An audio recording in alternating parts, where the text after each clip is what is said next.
Welcome again to Cottage Talk. I am Russ Goldman. This is my preview of Fulham's upcoming 2024-2025 season. I'm real excited. I hope you are as well. If you are expecting more of a negative preview, this isn't the show for you because I'm actually very positive about the upcoming season. I'll be sharing that in this episode. As always, please do subscribe on YouTube and Apple Podcasts. It does help other Fulham supporters find us. So what I'm going to do in this show is I'm going to go through the comings and goings this season for Fulham. We'll be going through each of the players. After that, we're going to go through what I am calling my positional breakdown. So I'm actually going to give a rating from 0 to 10, with 10 being the highest of each position for Fulham. That should be interesting. After I've gone through that, we're going to follow that up with going through the top six, my predictions for the top six. Then I'm going to go through my bottom three. And then at the end of the show, which will be what I hope you'll stay along listening to, will be my prediction for Fulham's season. Okay, so let's get going. Let's start the show with the comings and goings. And we have to start with one player that I'm okay left. I'm not okay with where he went, but I'm okay that he's no longer a Fulham player. And that's Tosin Adarabioyo. I think Fulham got good value for Tosin over the course of his career with Fulham Football Club. I always thought Tosin thought of Fulham as a stepping stone. He kind of proved it by going to that other club in Fulham. I won't name their name because I know it upsets people. So he ends up going to that club. But his time with Fulham, there were times where I thought he was very good. There were times where I thought he was awful. So I would say there's been a lot more good than bad. But the thing about Tosin Adarabioyo, I always thought that he thought he was better than he really was, meaning that he would make risky passes because he thought that he was Virgil van Dijk, and he's not Virgil van Dijk. So yes, it is a loss. But it was also a mistake a game from Tosin Adarabioyo. I hope eventually Fulham get a right center back that we can count on, just like we can at left center back. So let's just say, Tosin Adarabioyo, I'm not going to miss you. Now let's talk about a player that I am going to miss, and that's Paulinho. And this is a blow. There's no sugarcoating this. Paulinho goes to Bayern Munich. I am now a fan of every team that plays Bayern Munich because of this move, the way that they disrupted last season. This season, listen, I can understand it. They wanted the player, and eventually they got the player, but they did it at the end of the window last season, and the Bayern Munich supporters are just terrible. I just can't stand them. So I don't wish Bayern Munich to be good this year. I don't, and I hope they lose as many matches as possible. Paulinho was an excellent player, and he is going to be difficult to basically find a replacement for. So they're going to have to figure that out. I believe that they will figure that out. Fulham might play differently without Paulinho, which might not be a bad thing, but there's no way of getting around it. This is a loss. But I do think it's a loss that Fulham can handle in the meantime. They proved that last season. It's funny. They're about to play Manchester United, and Fulham beat Manchester United without João Paulinho. Keep that in mind. We'll be doing our preview show on Thursday, and that's going to be something I'm going to be harping on because I know a lot of the pundits are talking about the loss of Paulinho. Well, you shouldn't be talking about that against Manchester United because he didn't play at Old Trafford, and Fulham won the match and actually dominated, I thought, most of that match.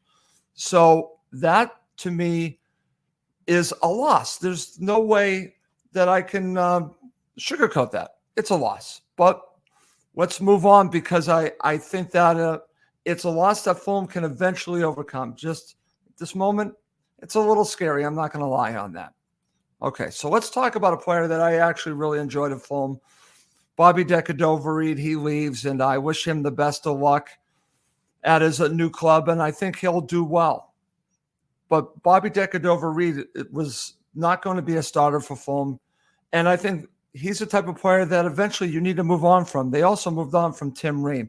So maybe I should talk about Tim Ream and BDR together because these are two players that we should look back fondly, especially Tim Ream. Tim Ream is a player that I will miss, but I think it was time for both of these players to move on. I do. I think it's time for them to find homes. Tim Ream goes to Charlotte FC, and BDR moves on as well to his club. And they offered a great deal to Fulham. BDR, more of a backup role, could start when you need it, could play several positions, a little bit like Berdinho. But I think for Fulham to progress forward, like I know we all want, I think you need to move on from players like that. And Tim Ream as well. Tim Ream, honestly, he couldn't do it in the Premier League anymore. He's just getting too old. He doesn't have the legs anymore. I think he's at his level now in MLS, and I wish him the best. I wish both the best. But I don't think these are the losses that people might think that they are. I think Fulham need to get better, and I think that they've already shown in the transfer window that their idea is to get better. And sometimes you have to say goodbye to faces you don't want to say goodbye to.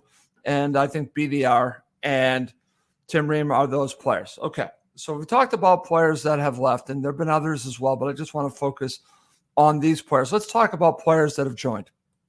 Let's talk about Ryan Sessegnon. Now, Sessegnon is a player that I wanted to stay with Fulham for a very long time, but obviously he moved on to Tottenham Hotspur. I followed his time at Tottenham Hotspur. I'm here to tell you that the abuse he got from Spurs supporters was not warranted.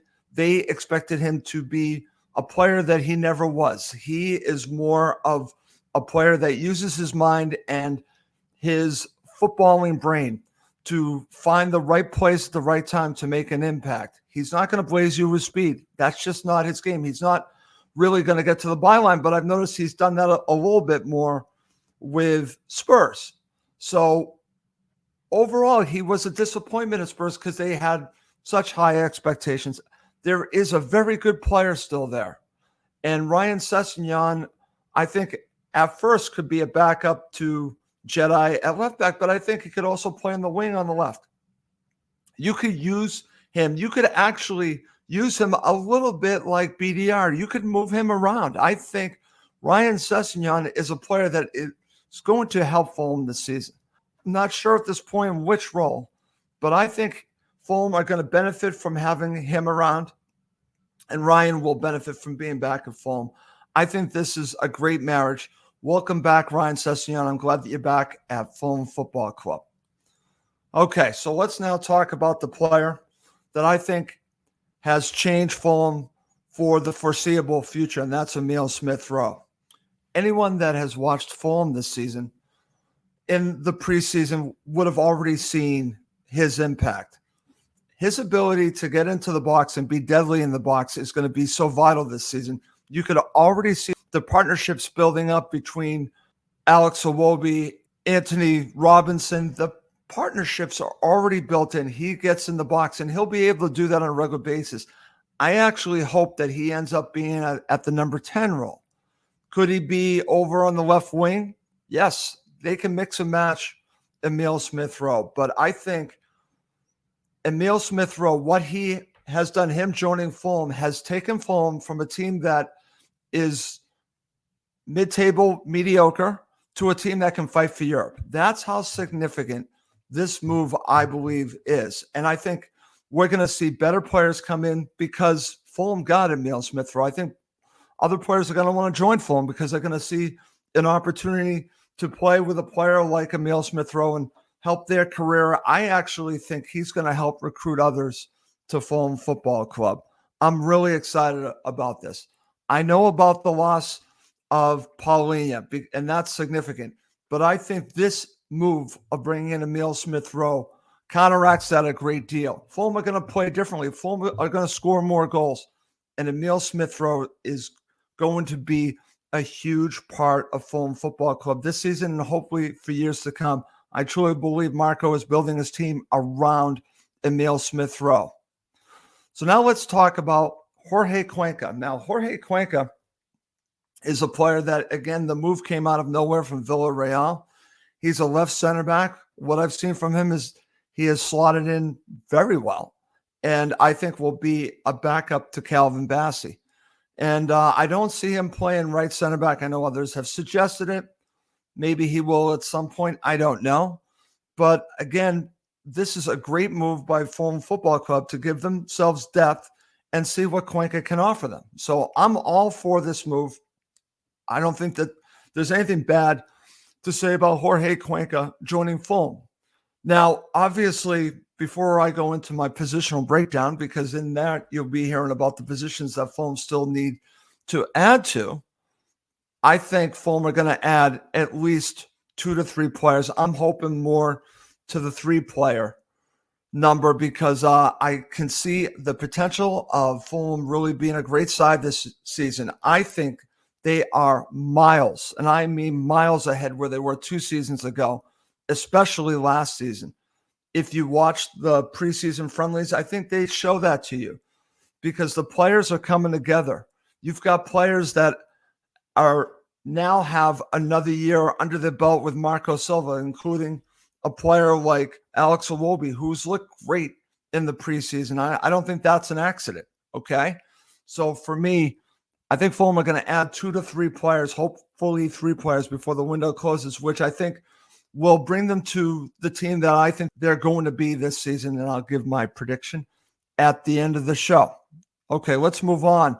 Let's go to my positional breakdown for Fulham Football Club. And like I mentioned at the beginning of the show, I'm going to give you a rating from 0 to 10, with 10 being the highest at each position. I'm going to talk about the players, and I'll give the position a grade or a rating. We'll call it a rating. So let's start with the goalkeeper position. Bernd Leno is an elite goalkeeper, in my opinion. I think for me, he's a 9 out of 10. But Steven Benda is an unproven backup. So that kind of lowers the overall position. I wouldn't be surprised if Fulham bring in another goalkeeper. That wouldn't shock me, and that wouldn't be such a bad move. But I think before we make a judgment on Benda, I think he needs more time to play with Fulham, and I'm sure he'll be playing in the Cups, and I think that will help the Carabao Cup coming up. So I'm not going to give up on Steven Benda, but I'm just going based on what we have right now. I'm going to give the overall position a 7.5.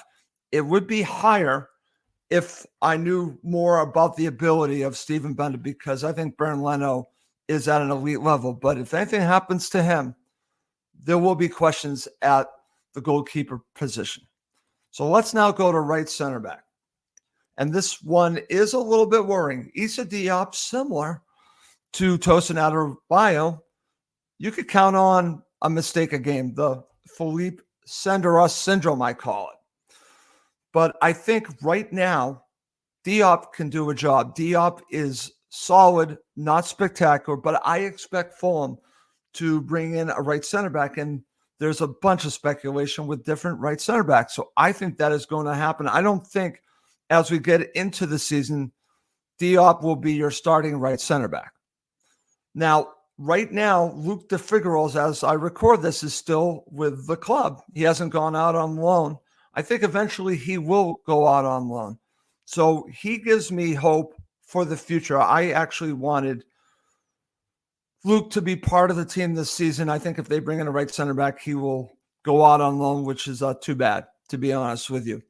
But overall, as we see it right now, because they do need to upgrade at the right center back position, I'm giving this a 5.5.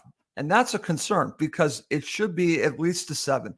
But with Diop, I'm putting it right now at a 5.5. Okay.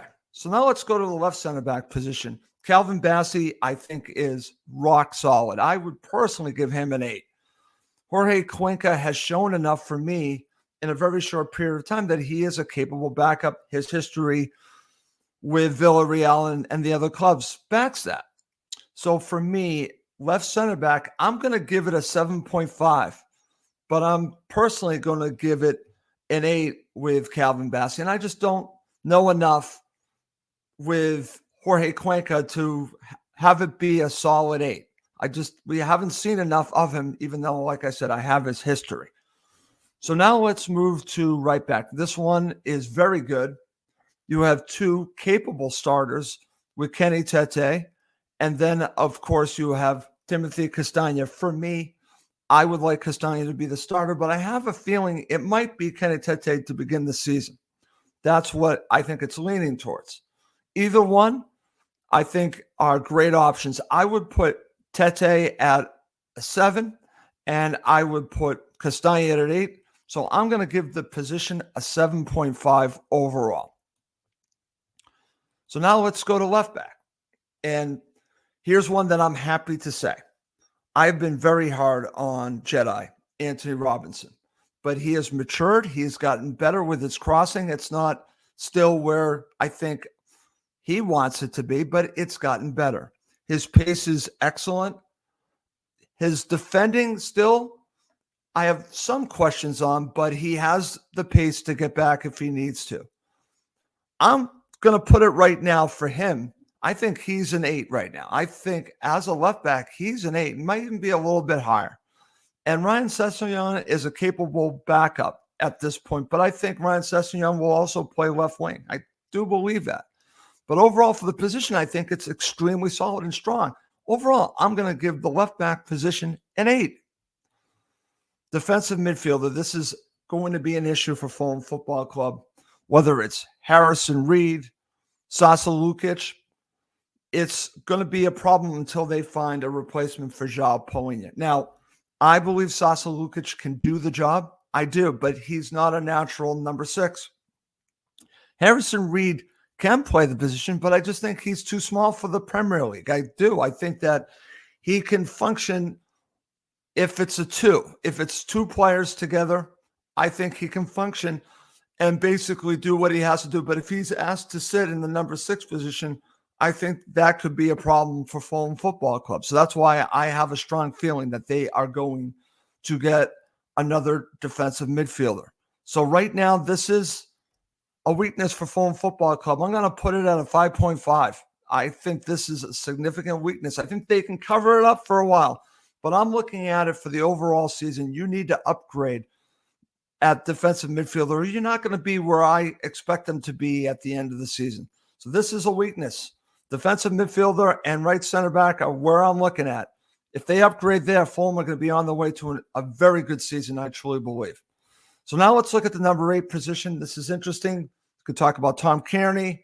Andres Pereira, I think, will end up here. This is where I think Pereira is going to be more than that number 10 role. I think this is a solid 7.5. That's where I'm going on this. Again, I think this is a strength of Fulham Football Club. These central midfielders are a strength, except right now at DM. So number 8, the number 8 position, very strong. So that's going to lead to the number 10. And I'm putting that really on Emile Smith-Rowe. Several players can back that up. We're talking Andres Pereira. You could even put Iwobi in that position. But I think this is the position for Emile Smith-Rowe. I think this is where he's going to be. I think that you'll see Pereira there a little bit as well. I do. I think that they're going to mix and match. But I'm going on this based on Emile Smith-Rowe playing the number 10 role. I'm actually giving this a 9. I know. Russ is being terribly optimistic. But I think Emile Smith-Rowe is going to impact Fulham in so many ways, and it's going to be an exciting season. That's why I'm giving the number 10 position with Emile Smith-Rowe leading it as a 9. Okay. So now let's go to right wing. And this is interesting because you got Harry Wilson over there. But Adama Traore has been electric on the right side. And this is going to be interesting because they will mix and match. They will flip-flop right wing and left wing. But as I'm seeing it right now, between Harry Wilson and Adama Traore, if Adama Traore can stay healthy, I think it will be his position. That's my opinion. I'm going to give it a 7. It might be higher than that, but the injury history of both Wilson and Traore have me with some concerns. Can either one of them stay healthy? So that's where I'm going on that. Now, on left wing, and then, of course, you could also put Jay Stansfield on either wing. So I'm going to put him in the mix because he's not gone on loan anywhere right now or been sold. So let's also mention Jay Stansfield. But left wing, I want to focus on Alex Iwobi because I think Iwobi has made this his position. And like I mentioned at the beginning of the show, manager has mentioned how much of an improvement he's seen from Alex Iwobi being here over the summer. He came at the end of the window and didn't really have that opportunity to really get into with his teammates. So I think now the fact that he has been here throughout the summer, a full summer with Fulham Football Club, has elevated his game. I think this is a huge strength of Fulham Football Club because of Iwobi. Like I said, you can flip-flop players over there. You can even move Emile Smith-Rowe over there. So for me, I'm going to give this an 8. I think Alex Iwobi, one of my favorite players on Fulham Football Club, could have a player of the season kind of season. That's how good he's looking. If his finishing can get a little bit better, Alex is going to offer so much to Fulham Football Club. What a great player. What a great addition at the end of the window last season for Fulham Football Club. I do want to give Tony Khan some credit on that. Okay, so let's end by talking about the striker position. And this is an interesting one. I've talked to many Fulham supporters, including my friend Tony Gold, who will be joining me on the Manchester United preview show. So if you look at it on the face of it, you've got Raul Jimenez, maybe Jay Stansfield backing that up as well. And then, of course, you've got Rodrigo Muniz. And the argument I've had, well, Muniz had this purple patch. Can he do it again for a full season? One, I will just mention that I don't think Fulham give him the number 9 shirt if they didn't believe in him. I think that's significant. So I think he's your starting striker. He has improved over the course of his time at Fulham Football Club. So why would he get worse? Or was it just a purple patch? I don't think it just was a purple patch. I think he's going to score goals. I think a player that's going to help him score goals is going to be Emile Smith-Rowe. I think he's going to be a huge contributor to Rodrigo Muniz. I truly believe that. I think that he is going to elevate his game. So I think Rodrigo Muniz is going to play better than most think. I think he's going to score more goals than most think. I'm going to go out on a limb and say he's going to score 12 goals this season. Now, I could be dead wrong on that, but I have a feeling that he will. Based on last season, he has it in him. I think that he will score 12 goals this season, which would be good. Jimenez, I think, will chip in as well. But Fulham, I'm not against what people are saying that they potentially need another striker. I wouldn't be against that at all. I just think that right now it's Rodrigo's position, and I'm going to give the position overall, I'm just going to give it a 7. I would like it to be higher, honestly. But I think right now, Fulham are just going to go with Rodrigo Muniz. It's not the ideal situation. It's not what I had hoped when they sold Mitrovic. But I think that Rodrigo Muniz has done a decent job. And I think 7 is warranted for the position. So I'm giving it a 7. Okay. So coming up next in the second half of this show, I'm going to give you my predictions for the top 6, my positions for the bottom 3, and then lastly, my prediction for Fulham Football Club. Okay, so here are my top 6 for the upcoming season in the Premier League. Let's start with number 6, and it's Manchester United. I'm going with them at number 6. And the reason why I am is that I know that they just made some significant signings, but I don't believe in the manager. That's why I think Fulham are going to beat Manchester United at Old Trafford. That's a little preview of the show for Thursday. But I think that the manager is not at the level that Manchester United need. I think that they play as individuals. They don't play as a unit. They have some good pieces, but Manchester United are a team that it just shows no matter what talent you have, it needs to come together, and they don't play together as a team, I feel.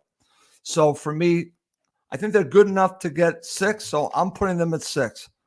Aston Villa, I have at number 5, and I know people love Aston Villa. They just love this team, and I got it dead wrong last season. I thought Aston Villa would drop, but kudos to them. They actually had a very good season, but I think they're going to take a little step back at number 5. I just think that, like Newcastle United before them, that they are going to have issues because of Europe.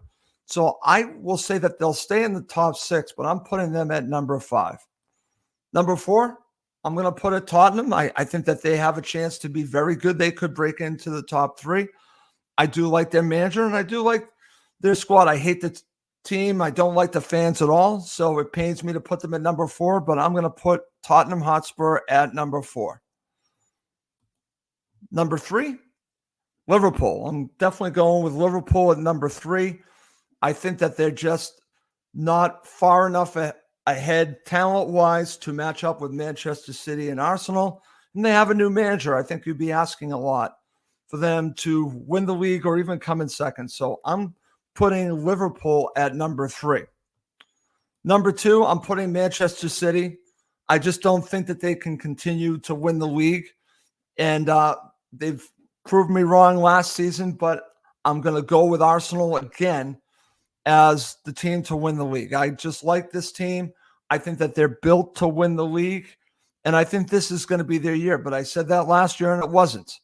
Can they do it this year? Do they have enough depth to be able to do it? I think that they do. They have some defensive additions, including one that was injured last season, that's going to make them better. So I have Arsenal winning the league. That is my prediction for the top 6. Let's now go to my prediction for the bottom 3. And I think people will like one of my bottom 3. This could be in any order, but I'm going for Brentford, Ipswich Town, and Southampton. I have Leicester City staying in the league, and I think Leicester City will do enough to stay in the league. I think Brentford are in serious trouble. I know that they added Fabio Carvalho, and that upset me. I think they are just about ready to go back to the championship. So I'm putting Brentford in the bottom 3. Ipswich Town, I think it's just a big ask for them to stay in the Premier League. I just see them going right back down. And the same thing with Southampton. I know they're rebuilding, but if I was to choose between Southampton and Leicester City, I'm going to keep Leicester City in the league. So I'm going with Southampton to go down along with Ipswich Town and Brentford. Okay, to end this episode of Cottage Talk, I'm going to give you my prediction for Fulham Football Club. And I've given this some serious thought. I've seen some predictions lately. I believe Peter Rutzler in The Athletic had 11th. BBC Sport had Fulham at 13th. Last season, Fulham were 13th. So I understand that. I understand Peter going with 11th. He's a journalist. He is analyzing everything. I'm looking at everything as well. I have looked at, as I mentioned, the comings and goings, the positional breakdown, the league. I've looked at everything. And I was criticized a great deal last season for predicting Fulham to be 7th. And I understand that. But I was going with the understanding, based at that period of time, that Fulham would find a replacement for Mitrovic. And even when I believe I made the prediction, I might have made it when Mitro was involved. I don't remember. My memory isn't the greatest. But I predicted 7th. And over and over and over, I had people reminding me that I predicted 7th and how I got it so wrong because Fulham ended 13th. So before I give my prediction, I know people are going to criticize it. I'll just mention that. But they did get 13th last season, and they're going to be better. I think that they're better. But the but argument that I'm going to hear is no replacement for Paulinho. Do you really think Fulham are not going to add a defensive midfielder?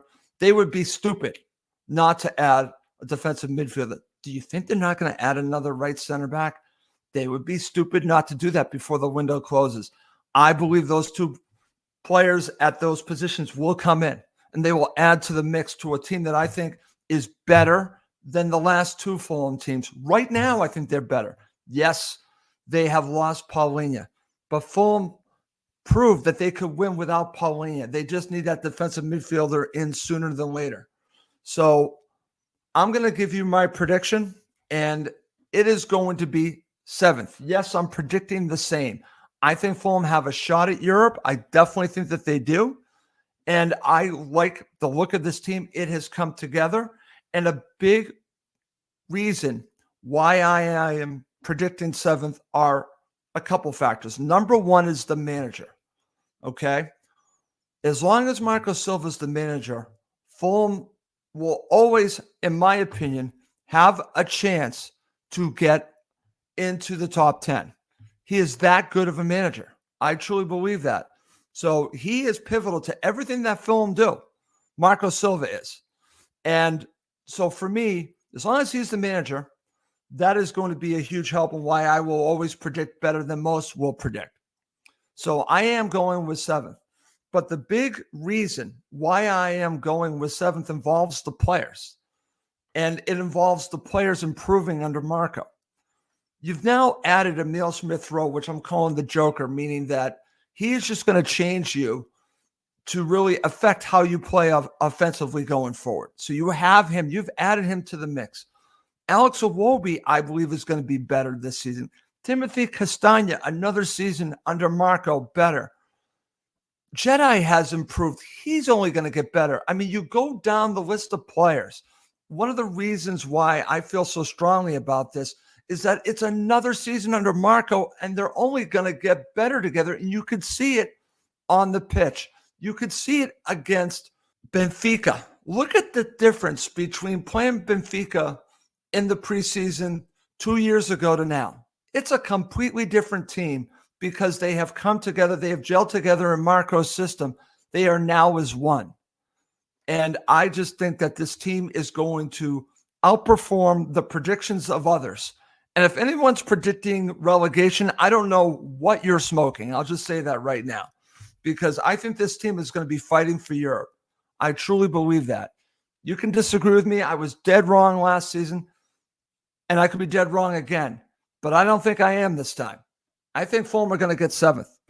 I believe that. I think this is a solid team that is good enough to end 7th. I know the teams around them. I know that they would have to get above Chelsea, Newcastle, and Brighton, who I believe is actually going to drop a little bit.